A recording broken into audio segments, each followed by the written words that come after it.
This is section 10.10, Taylor polynomial approximations and the Lagrange error bound.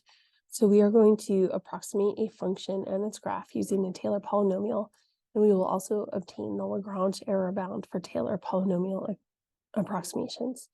So how do we find the polynomial representation of functions? We use something called Taylor polynomials. Use Taylor polynomials. And you've actually done this already in section 10.9. Recall the formula for a linear approximation. Well, linear is line. So we were using point slope form in class. Y minus y1 equals m times x minus x1. And then we had made it just a little bit more sophisticated with function notations. We said f of x minus f of a equals f prime of a times x minus a. Same thing. And then what we would do is we would add the f of a to the other side. So f of x is equal to f prime of a, x minus a, plus f of a. And so this we were calling in the beginning of the year kind of a hybrid between y equals mx plus b and that point slope form, y minus y1 equals m times x minus x1. So at some point, I started to call this the Taylor form. So this is where it is, the very last lesson. But that was the equation of a line written in Taylor form. So we want to find the Taylor polynomial for f of x equals e to the x at x equals 0. So we had this formula the other day where each term is going to be determined by the derivative,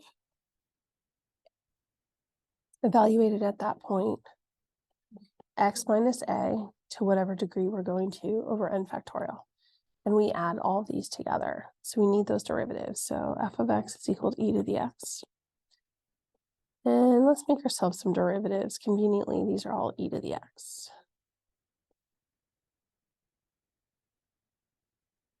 And because we are evaluating at 0, we can put 0 in for all of these, and e to the 0 is always 1. No matter what we do, these are always 1.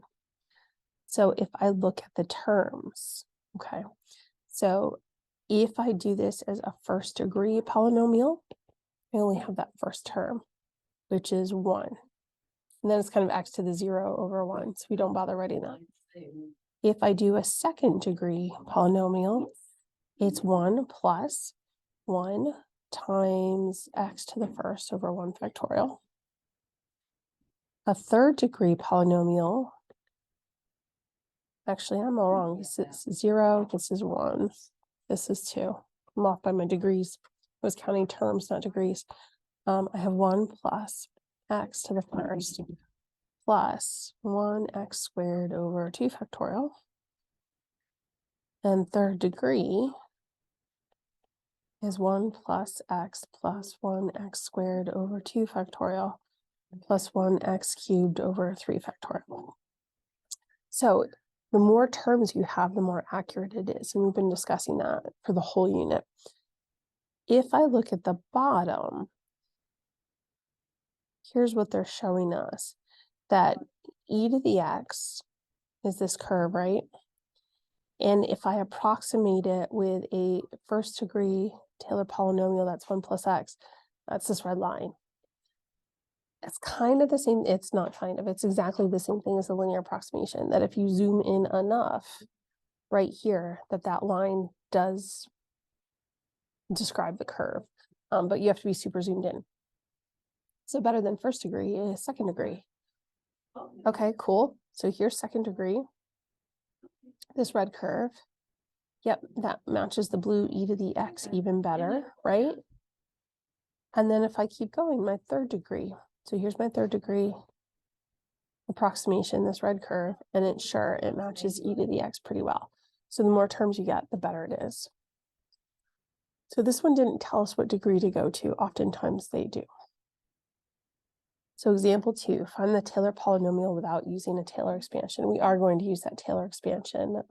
If you have shortcuts memorized, that's great, but I don't ever want you to be stuck. So this means we're finding the third degree. I have the square root of x. So f of x is the square root of x, or x to the 1/2. The first derivative is 1/2 x to the negative 1/2. The second derivative is negative 1/4 x to the negative 3/2. And the third derivative is 3/8 x to the negative 5/2. And where are we evaluating these? We're evaluating them when x is equal to 1. So this would be 1. This is 1/2, negative 1/4, and 3/8. All right, I think we're good. So when I put all this together, third degree, my first term is 1 plus 1/2 x minus 1 to the first over 1 factorial minus 1/4 x minus 1 squared over 2 factorial plus 3/8 x minus 1 cubed over 3 factorial. And if we simplify this a bit, we've got 1 plus 1/2 x minus 1 minus 1/8 x minus 1 squared plus, whoops, 3's are going to cancel out. This is 1 over 16 x minus 1 cubed. Let me just make sure that we're doing okay. Looks good. That's what's in the box. And then we want to graph both of these together. So I'm going to cheat a little bit and hop over to Desmos because that really gives the best graph. All right, so I'm in Desmos and I have the square root of x. That's the original graph. If I were to estimate it with just one term, this would be a polynomial to the 0 power of a horizontal line. And remember that we're estimating over here 1. Not very good. If I look at a first degree polynomial, we at least have the slope going. Second degree, now we have some curve happening. And third degree, that's the red one. Not all that bad. So when you're really, really close to this point, and this is where we're centered, is at x equals 1. Yeah, it's a pretty good approximation. But if you get off of this point where x equals 1, the further away you get, the poorer an approximation it really is. And that's where we'll talk about error a little bit later. So this would be to sketch in for letter B, example 2. All right, so example 2, we're all wrapped up and we got the picture from Desmos. So example 3, same idea. We want to find the Taylor polynomial. This time we're going to the 4th degree for natural log of x. So if I look at the original function, natural log of x, the first derivative is 1 over x, which is the same thing as x to the negative 1. The second derivative is negative x to the negative 2. The third derivative is 2x to the negative 3. And the fourth derivative is negative 6x to the negative 4. And we're evaluating all of these when x is equal to 1. So when x is equal to 1, natural log of 1 is 0. This would be 1, this is negative 1, this is 2, and we have negative 6. So if we put all these together, and I'm just going to do it all at once, polynomial 4 is 0 plus 1x minus 1 to the first over 1 factorial. I had to think about what we were centered at. Minus 1 x minus 1 squared over 2 factorial plus 2x minus 1 cubed over 3 factorial minus 6x minus 1 to the 4th over 4 factorial. I have seen these left in terms of factorial where they don't go through and simplify them, but it would be good practice too, because you want this just as neat and tidy as it can be. So this would be the quantity x minus 1 minus 1/2 x minus 1 squared plus 1/3 x minus 1 cubed minus 1/4 times x minus 1 to the 4th. And if you look, you can see another pattern here starting to develop. That this would be negative 1/2, positive 1/3, negative 1/4. I bet the next one is a positive 1/5. So there's our 4th degree Taylor polynomial. And same thing for part B, we want to graph that on the same pair of axes. So I'm going to hop over to Desmos and do that there to get a better picture. All right, so in this case, I have used Desmos to graph the original, which was natural log of x, and then also that polynomial. So third degree was the highest degree that it went to. Nope, not third degree. This should be fourth degree. I just labeled it incorrectly on here, but it is fourth degree.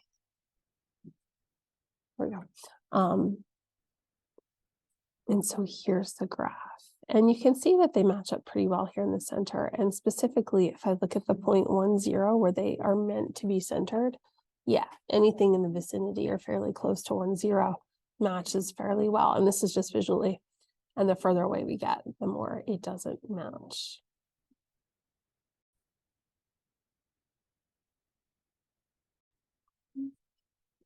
So we looked at this graphing example in Desmos, so just make sure you jot something down there that's close. You know, here's our natural log of x, and then the graph that matched up with it. All right, example 4. This one's kind of weird. We're going to take a polynomial and rewrite it as a polynomial. So this is of the function x minus 2. So they didn't come right out and say it, but we're going to be centered at x equals 2. So we're going to start with, we need all of our derivatives. We've got f of x is x cubed minus 3x squared plus 6x minus 9. The first derivative is 3x squared minus 6x plus 6. The second derivative is 6x minus 6. The third derivative is 6. And the fourth derivative is 0.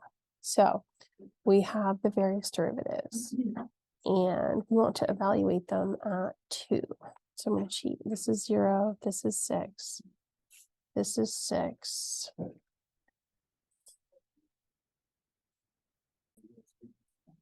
And this is 6. And this is -1 when I put 2 in for all of those. All right. So what we're going to do is say we've got -1 plus 6 times x minus 2 to the first, plus 6 times x minus 2 squared over 2 factorial, plus 6 x minus 2 cubed over 3 factorial, plus 6 times x minus 2, no, I made a mistake, to the fourth over 4 factorial. The fourth derivative is 0. It's because this is 0. This entire term doesn't exist. So my polynomial is -1 plus 6 times x minus 2 plus 3 times x minus 2 squared plus 1 times x minus 2 cubed. And the cool thing about this is it shows the cubic curve, but then it shows that the whole thing has shifted to the right too, which is kind of neat. Just want to double check my answer. And we look good. Excellent. Now, this one's kind of weird. This is the Lagrange error bound. And if you look it up online, you might see different letters here for this M. A lot of times it's M, sometimes it can be called K. I looked at one problem with a student, I guess it was the one on our test, and everything here they refer to as K, just kind of weird. Your remainder, the error, is the difference between your polynomial evaluated at a point and the actual function at that same point. So the distance between your approximation and the actual function is the same thing as R. So there's nothing to solve with these two, and that used to really confuse me. These two are just notation that mean the same thing. There's nothing to solve there. This right-hand side is what we're going to solve. So example 5, approximating sine of x using a Taylor polynomial. We're going to approximate sine, 7th degree. We're going to graph them. We'll use part A to approximate sine of 0.1, and then what's the error bound. So there's a lot going on there. So for A, you're going to do exactly what we did in all the other examples. Go through, find the 7th derivative, add them all up. And I'm going to cheat for a little bit. I'm going to say that y equals the sine of x can be approximated with x minus x cubed over 3 factorial plus x to the 5th over 5 factorial minus x to the 7th over 7 factorial. So 7th degree, we're good to go there. We're centered at 0. Remember, that would make it a Maclaurin series. What else do I want to say about this? I think that's it. Okay, so to graph both of these, let's hop over to Desmos again. That's the best way to do that. So I've hopped over here on Desmos, and you can see the graph in black is my sine curve. The one in yellow is that Taylor polynomial to the 7th degree. There's the whole thing. My graph is a little tough to read because it's reading by integer values right now. So if I make this step pi, it's a little easier to see. There you go. So the black one is the sine curve. The yellow one is my, not the yellow, the blue one is my polynomial. And you can see that they're centered right here at 0, 0. That's where they match up. So there you go. There's our graph. But where are we looking to calculate this? I'm going to show you something else. So x is equal to 0.01. So if we zoom in, zoom, zoom, zoom, zoom. It's tough to see because they look like they match exactly. I don't know how far I can zoom in here.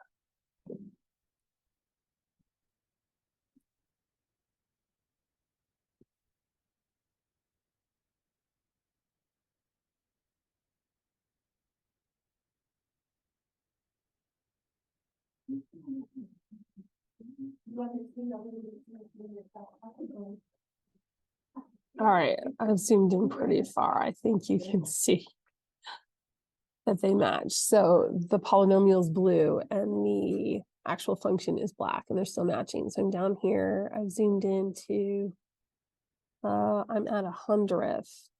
So that error is going to be fairly close, but we're going to actually calculate the difference, or what's the largest that difference could be between the blue and the black line when I'm using x equals 0.1. And I don't think that this is going to be precise enough to actually show that difference. You'd have to zoom in really far, and I think I've hit the limit of my computer program here. So, all right, let's switch back over and we'll actually calculate. All right, so for part B, we looked at the graph. Now, C, we want to approximate sine of 0.01. So instead of using sine of 0.1, and I know I could do that in my calculator, I actually can use this polynomial. So why would we ever want to do that? Well, back before computers were readily available and you had a graphing calculator for everything, you would have to do this by hand. So while annoying, this would be entirely possible to calculate by hand.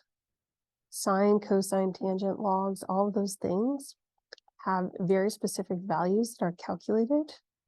And back before everybody had a graphing calculator in their hand, we had trig tables and we had log tables. You'd go to a piece of paper and you'd look up the value and you'd have to approximate what it was, and it would only go out to like 5 or 6 decimal places. It didn't go forever and ever and ever.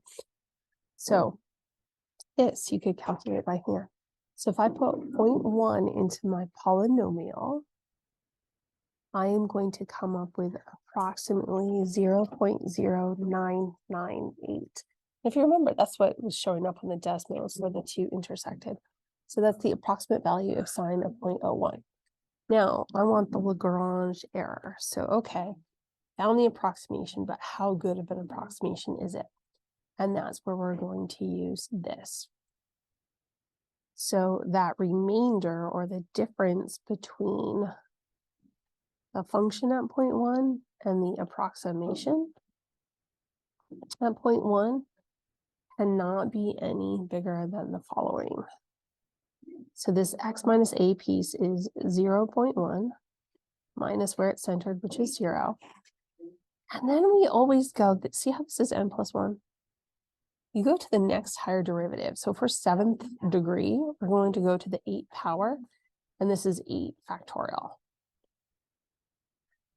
So that takes care of the bottom, that takes care of this. So m is the weird one. M is the maximum value between a and b by looking at the next unused term. the next derivative. So if I look at 7, and I cheated because I didn't write them all down. Well, the derivative I know is sine and cosine. So this is actually what they do in the textbook. So the 8th derivative is going to be sine, right? Sine of x. And sine of x is always between -1 and +1. So the absolute value of the sine of x is always less than or equal to 1. So the maximum value, the biggest that sine can be, is 1. So I'm going to put 1 into this expression. So I'm going to have 0.8. Nope, I'm going to 0.1 to the 8th power over 8 factorial. So this will be, whoops. I'm having issues here. 10 to the -8 over 8 factorial, which is approximately 2.48 times 10 to the -13th. And I wasn't zoomed in that far in decimals. So this is pretty stinking accurate. So if that was my approximation for sine of 0.1, I mean, we're talking 12 zeros. 1, 2, 3, 4, 5, 6, 7, 8, 9, 10, 11, 12, 2, 4, 8. That's where the error would happen, is all the way out here in that 13th decimal place. So we're looking pretty good. My next example, use a Taylor polynomial to approximate E so the Lagrange error bound is less than 0.0001. We're not actually going to do that. So we can skip this one. We skip this in class. But we will talk about example 7. We're going to approximate natural log with a 4th degree. And so we'll try that one out in just a few minutes. Example 7, approximating a logarithm using a Taylor polynomial. Use a Taylor polynomial of degree 4 to approximate natural log of 1.1. So they didn't come right out and tell us what the functions were, but I know that f of x is natural log of x, and I know that we're going to center this at 1. I'll come back to that. And the value that we're going to test is 1.1. How do I know that I'm going to use this at 1? First of all, it's the first integer value close to 1.1. Secondly, I'm not using 0 because natural log of 0 doesn't exist. Remember, this is your natural log curve. And natural log comes down here to -infinity as I approach 0, but natural log of 0 does not exist. And this is the 0.10. All right, so we need some derivatives. We need to go up to the 4th derivative. So the first derivative is 1 over x, which is x to the -1. The second derivative is -x to the -2. The third derivative is 2x to the -3. And the 4th derivative is -6x to the -4. And we're going to evaluate these at 1. So I know natural log of 1 is 0. This is 1, this is -1, this is 2, and this is -6. So 4th degree polynomial. We are looking at 1 minus 1, x minus 1 to the first over 1 factorial. No, wrong one. 0 plus 1. Minus 1, x minus 1 squared over 2 factorial. Plus 2x minus 1 cubed over 3 factorial. Minus 6x minus 1 to the 4th over 4 factorial. And all right, Taylor polynomial degree 4, done. The Lagrange error, how close do we have to be? So the function at 1.1 minus the approximation at 1.1 has to be at least this close. The next higher derivative, we'll come to that in a second. 1.1 minus 1 to the 5th power over 5 factorial. There's 4, so let's come up with the 5th derivative. The 5th derivative is 24x to the -5, and I'm going between 1 and 1.1. So what's the highest value that we could have? 24 over x to the 5th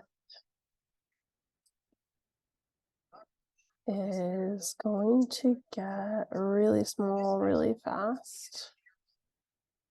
So between 1 and 1.1. So because I know this is decreasing, the largest value is going to happen at 1. So this would be, if I put 1 in place of x, this will be 24. Yeah, this is 24. All right, so when I put that in the calculator, and my calculator is somewhere else.